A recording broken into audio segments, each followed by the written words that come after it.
Many of us are quite aware of the apocalyptic Hebrew text known as the Book of Enoch.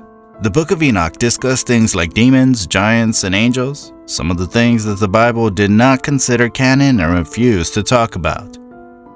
One such story is about the Nephilim, who were an abomination born from the daughters of man, fathered by the fallen angels known as the Watchers. However, the Nephilim are related to the Great Flood during the time of Noah that wiped out every living thing on earth. Did the Nephilim survive the Great Flood? If so, how were they able to do that? Let's find out. The Nephilims were rugged giants born out from the carnal sins of the Watchers and the human women. The Bible, the Book of Giants, a fragmented Jewish follow-up to the Book of Enoch, are the three different books which have three different explanations regarding the fate of these atrocious giants. The legend from the Book of Enoch attributes the Nephilim as the offspring of the fallen angels and their human mothers, who were either seduced or raped by the Watchers. Though nothing about their size during their birth is known, it's said that they were the most hideous and monstrous living things that roamed the earth once upon a time. Not only did they eat every living thing they saw, it's said that they loved killing men and women and consuming their flesh. They even started killing each other and turned into cannibals. The cries of God's creation reached his ears, and he was displeased of how the Watchers had betrayed him in plain sight. In order to right all the wrongs, God sent 4 of his archangels, Michael, Raphael, Uriel, and Gabriel, to earth. Each one of them was assigned a duty. The Nephilim might have wreaked havoc on the inhabitants of the earth, but their days were numbered. Archangel Gabriel's duty was to wipe out a large number of these vile creatures, and many of them were killed during the Great Flood that God had sent to destroy all forms of life on earth. Only Noah and his family survived this Great Flood. But something really spooky happened after their death. Although all of the Nephilim are said to have been wiped out during the Great Flood, their spirit seems to have survived. What did these spirits transform into? It's believed that their spirits transformed into the evil spirits that roam the earth. They live among us and spread hatred and all forms of ungodliness among human beings. In chapter 15 of the Book of Enoch, God reveals to Enoch something horrifying about these spirits. God says, "And the spirits of the giants will afflict, oppress, destroy, attack, do battle, and work destruction on the earth and cause trouble. They will take no food, but nevertheless hunger and thirst can cause offenses. And these spirits shall rise up against the children of men and against the women, because they've proceeded from them." Now that the physical form of the giants had been destroyed completely, they could no longer devastate mankind, nor could they terrorize them with their violent rampages. But God reminds Enoch that they still remain on earth, not in the physical form, but on the spiritual level, where they continue to divide, oppress, destroy, and wreak havoc on the earth. Does this mean that the Nephilim still roam among us? Yes.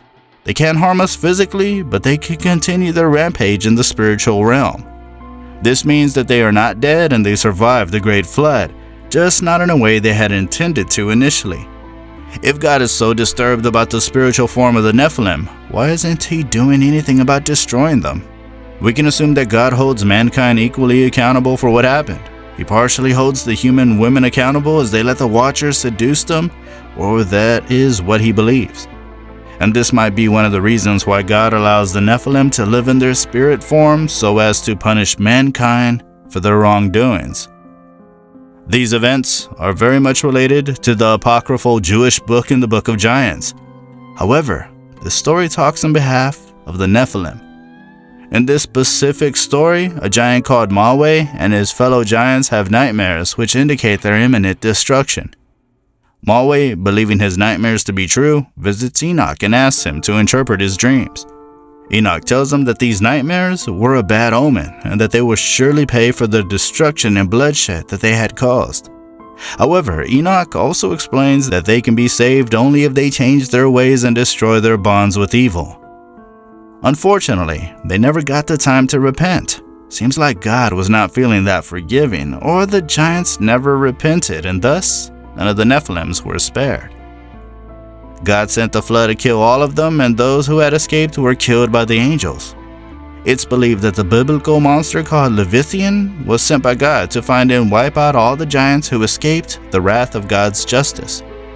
So even the Book of Giants concludes with the destruction of the Nephilim either by the floods or by being hunted down by the angels.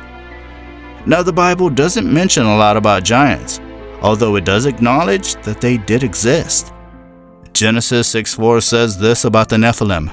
The Nephilim were on the earth in those days and also afterward, when the sons of God went to the daughters of humans and had children by them.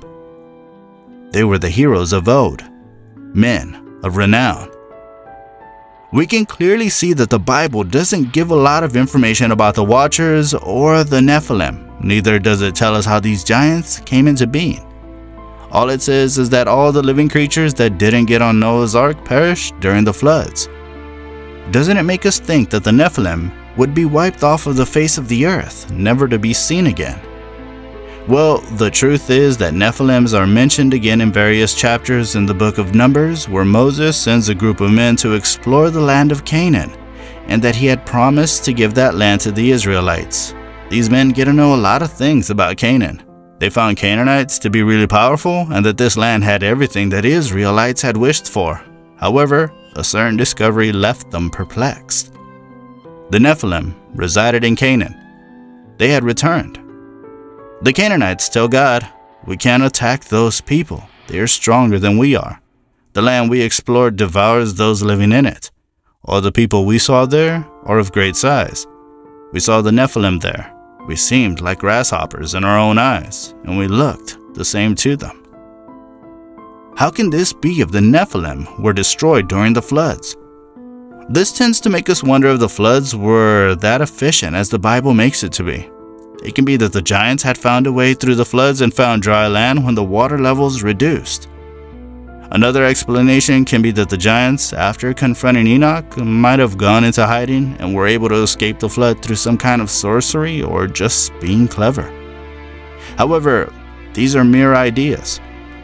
These stories lack substance but are really convincing.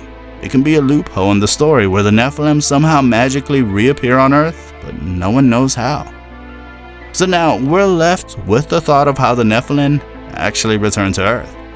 A possible explanation can be that these Nephilim aren't the same ones that roamed the earth during the days of Noah. Since the Nephilims during Noah's time were clearly wiped out, the Nephilims that are mentioned in the Book of Numbers could have been brand new.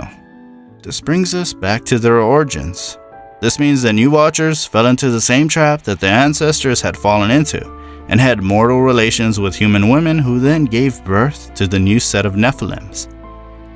Since the old Watchers were cast into the desert called Duadel, they were imprisoned there for their entire life. It's unlikely that they might have caused the birth of the next set of Nephilims. This means that the new set of angels, despite knowing the mistakes of their ancestors, couldn't resist the temptation of human women and their beauty. Another explanation to this situation is that the Israelites who were sent to Canaan didn't actually see any giants. They might have become scared after seeing all the developments in Canaan that they made up a story about the Nephilim returning so that they could dissuade Moses from agreeing with Caleb, who wanted to take Canaan by force.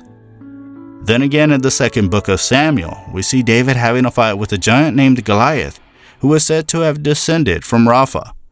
Those who take on the name Raphaim to likely delineate themselves from the likes of the Nephilim and the Anakim or the Anakites, derived from the word Anak, which means giants in Hebrew, aka the progenitor of the Anakites.